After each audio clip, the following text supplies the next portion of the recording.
Une jeune start-up qui pourrait bien révolutionner le monde de la pizza à emporter. Et cela grâce à une drôle de machine. Ici, pas de pizzaiolo, mais des ingénieurs un peu farfelus. Si le robot émerveille les grands et les petits, est-il pour autant un bon cuisinier? Le robot se met en marche. La pâte est disposée sous cette presse qui va l'aplatir. Puis le bras étale le fond de sauce. La préparation passe en coulisses. C'est ici que sont répartis les ingrédients sur la pizza par le robot. Le deuxième bras prend ensuite le relais pour la mettre au four. Et après seulement quelques minutes de cuisson, le troisième bras découpe la pizza qui est prête à être dégustée. 18e arrondissement de Paris. Dans ce quartier, à 2 pas du Sacré-Cœur et de la butte Montmartre, se trouve Pizza 5, une pizzeria plutôt atypique. Pourquoi 5 ? Parce qu'ici, toutes les pizzas sont à 5 €. Ici, pas de pâte surgelée, elle est faite maison chaque jour. Seulement 12 heures de repos pour la pâte, là où certains la laissent reposer plusieurs jours.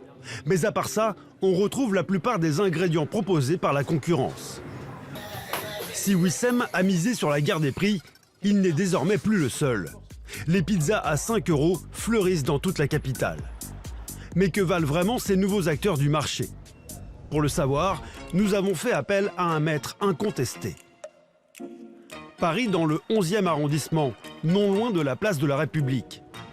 C'est ici que nous avons rendez-vous avec un expert de la pizza. Gino Tognolo, 62 ans, est vice-champion du monde de la discipline. Un sacré titre, et en plus il est formateur pour l'illustre école italienne de pizzaiolo. Le laboratoire de Gino se trouve dans le sous-sol. C'est ici que le vice-champion du monde prépare sa pâte. Une formule magique éprouvée depuis des siècles. Après le pétrissage, le verdict tombe, la pâte est-elle à bonne température? Donc je suis bon. Il reste encore à la faire dégazer, la peser et la bouler, afin d'avoir des pizzas homogènes. Après un petit temps de repos, dernière étape, la chambre froide, où les pâtons vont reposer pendant plusieurs jours. Chez nous, c'est minimum entre 3 et 4 jours. Donc là, la pâte est terminée. Absolument. Absolument. Allez, on y va. Mais alors, que pense le Vivaldi de la 4 saisons, des nouveaux venus sur le marché? Nous lui proposons un petit test à l'aveugle. La première pizza, c'est celle à 5 €. La deuxième, celle du robot. Et la troisième vient d'une pizzeria classique. Sans surprise, il y a un critère plus important que les autres pour ce puriste. Je vais privilégier la pâte, c'est obligatoire. C'est obligatoire. La pâte représente 80% de la pizza. Ça, c'est une règle, vous me dites. Hein. Bon, je vais goûter, ouais. La couleur est annoncée. Gino commence avec la pizza à 5 € de Wissem. La première impression, elle est sympa, parce qu'on a un craquant. Après, quand on goûte, il n'y a pas de goût. Place ensuite à la pizza du robot, qui coûte 10,86 €. Celle-là, elle n'est pas fondante du tout. Je dois me battre à la mâcher, à mastiquer, à lui donner de la rondeur. Il n'y en a pas. Elle est cuite là, elle n'est pas cuite là, elle n'est pas cuite là, elle est cuite là.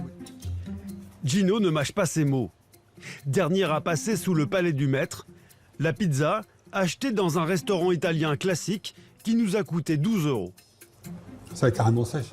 Je ne sais pas où vous avez eu ça, mais tout est dur, c'est de la biscotte. Non, il n'y a aucun goût. Une dégustation exigeante pour un chef qui ne l'est pas moins. Résultat de ce test à l'aveugle. Maillot jaune, c'est donc la première, donc celle-ci. Ouais. D'accord. La deuxième, donc celle-là. Et la troisième, celle-ci.